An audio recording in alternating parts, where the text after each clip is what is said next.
नीळकंठेश्वराचे हे शिवालय साधारण 11व्या शतकात उभारलेले एक सुंदर कलादालन आहे.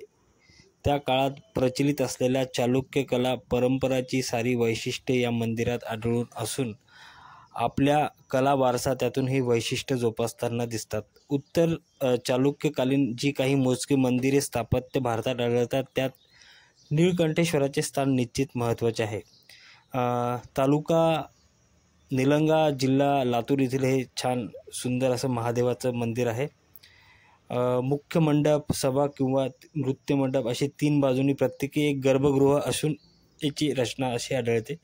चालुक्य पद्धतीनुसार मंदिराची पीठही खूप उंच असून पूर्ण मंदिर एका तारकाकृती चौथऱ्यावर बांधलेले आढळते आणि छान असे 16 खांबी शिल्पकाम असलेलं महादेवाचं मंदिर आहे. सुंदर असं हे मंदिराची कलाकृती आहे. तुम्ही नक्की व्हिजिट करा. धन्यवाद.